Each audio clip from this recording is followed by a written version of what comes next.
नमस्ते। उम्मीद करता हूँ आप लोग अच्छे होंगे।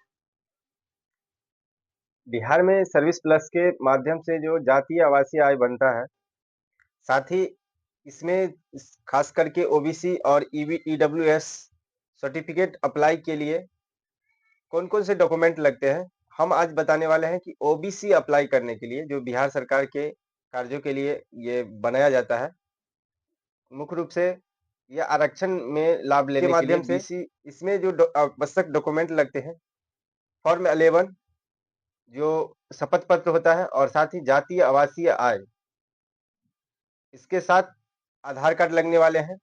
तो ये सब के साथ किस प्रकार अप्लाई करेंगे और साथ ही शपथ पत्र भी कैसे डाउनलोड करेंगे, कैसे कहाँ से मिलेगा? तो फॉर्म 11 जो शपथ पत्र के लिए होता है, उसे आपको अटैच करना होता है। तो चलिए इसको फॉर्म भरने के साथ-साथ ऑनलाइन पूरी प्रक्रिया बताएँगे जो ऑनलाइन की क्या प्रक्रिया है, किस प्रकार ये बनना है।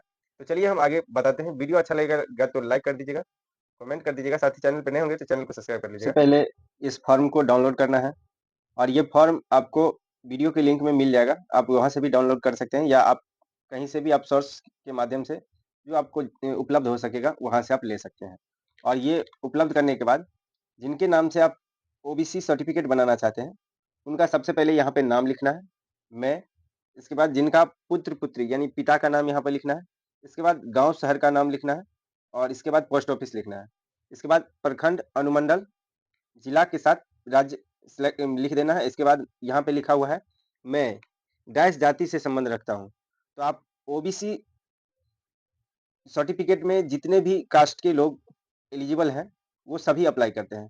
तो आप जिस भी कास्ट से होंगे, जिस भी जाति से होंगे, वो जाति यहाँ पे लिखेंगे और साथ ही इस जाति को लिखने के बाद आप नीचे आएँगे तो यहाँ पे लिखा हुआ है, मेरे माता-पिता की वेतन वार्षिक आय, जो आप आय प्रमाण पत्र बनाए होंगे, इनकम सर्टिफिकेट इसमें लगेगा। उस सर्टिफिकेट के मुताबिक जो भी आप सर्टिफिकेट में आपका इनकम लिखा होगा, वो यहाँ पे 0 होगा या वेतन आपका आता होगा वेतन से तो वो यहाँ पे मेंशन करेंगे, अन्यथा इसको 0 रखेंगे। इसके बाद कुल वार्षिक आय जो बिज़नेस या अन्य स्रोत से है, टोटल यहाँ यहाँ पे लिखना है। इसके बाद नीचे आएँगे तो नीचे यहाँ पे लिखा हुआ है स्थान, दिनांक।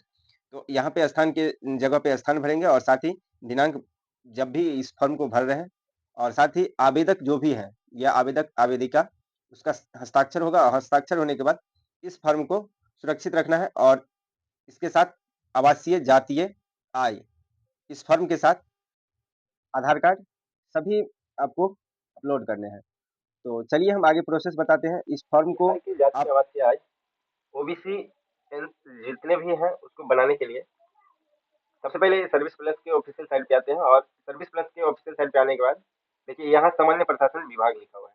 तो सामान्य प्रशासन विभाग के इस पे आते हैं और इस पे आने के बाद देख सकते हैं कि आवासीय जातीय और आय, इसके बाद नन क्रिमिनल रहित प्रमाण पत्र जो बिहार सरकार के परियोजना के लिए है और यहाँ पे भारत सरकार के लिए है। ईडब्ल्यूएस के लिए यहाँ पे अप्लाई करना है। तो सबसे पहले हम यहाँ पे बिहार का कर रहे हैं, एनसीएल जो नन क्रिमिनल सर्टिफिकेट है।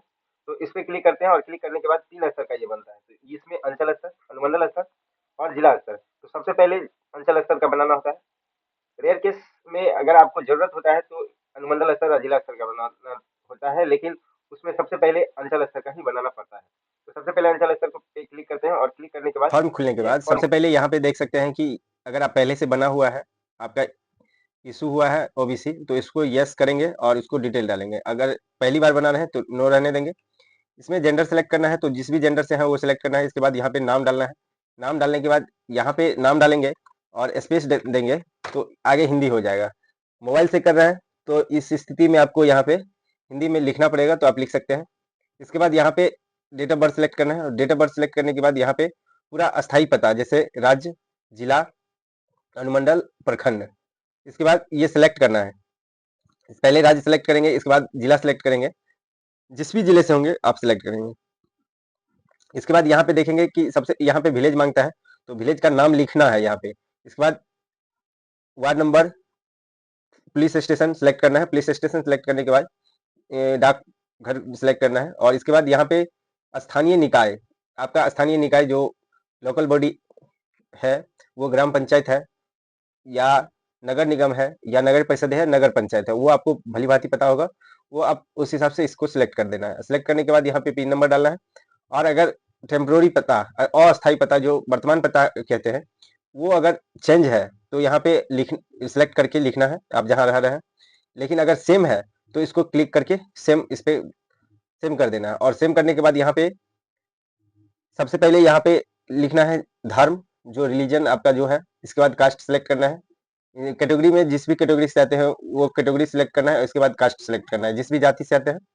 और इसके बाद यहाँ पे पेशा सेलेक्ट करना है कि आप क्या है, सरकारी सेवक है, निजी सेवक है, बिहार व्यापार है, या जो भी आपका पेशा है, बिजनेस करते हैं तो वो डालेंगे, किसान है या छात्र है, वो आप यहाँ पे सिलेक्ट करना है। इसके बाद फादर नेम डालना है, हस्बैंड नेम अगर शादीशुदा है, मदर नेम डालना है। इसके बाद एक mobile number, validate mobile number डालना है जिसपे ओटीपी जाता है। यहाँ पे देखिए, यहाँ पे मोबाइल नंबर डालेंगे तो एक मोबाइल नंबर डालेंगे तो ओटीपी चला गया। इस ओटीपी को वेरीफाई करेंगे, इसके बाद यही आगे ये प्रोसीड होगा।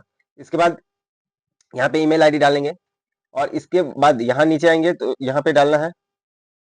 इसके बाद यहाँ पे जो आय का स्रोत दिखा रहे हैं, नौकरी से कितना है, जो आय आप आय प्रमाण पत्र बनाए होंगे उस पर डिटेल दिया होगा। व्यवसाय या कृषि से कितना दिया गया है, पेंशन से कितना है वो यहाँ पे डालेंगे। अगर यहाँ पे आप इनकम टैक्स भरते हैं तो या यस डालेंगे और उसका डिटेल डालना होगा। लेकिन अगर नहीं तो नो डालेंगे। इसके बाद आपको यहाँ पे सिलेक्ट करना है जितने भी फॉर्म है, जैसे शपथ पत्र मांगता है तो शपथ पत्र के लिए टिक करना है।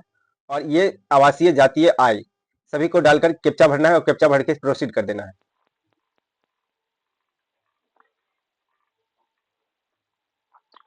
इसको सबमिट करने के बाद आगे सभी डॉक्यूमेंट अपलोड कर दिए हैं और अपलोड करने के बाद फिर यहाँ पे ड्राफ्ट देख सकते हैं। इसके बाद यहाँ पे सबमिट पे क्लिक करना है और सबमिट पे क्लिक करेंगे तो ये आपका एप्लीकेशन तैयार हो गया है और ये एप्लीकेशन नंबर मिल गया। तो आप इस एप्लीकेशन के जरिए आप चेक कर सकते हैं और अगर ये बन जाएगा तो आप इसे डाउनलोड भी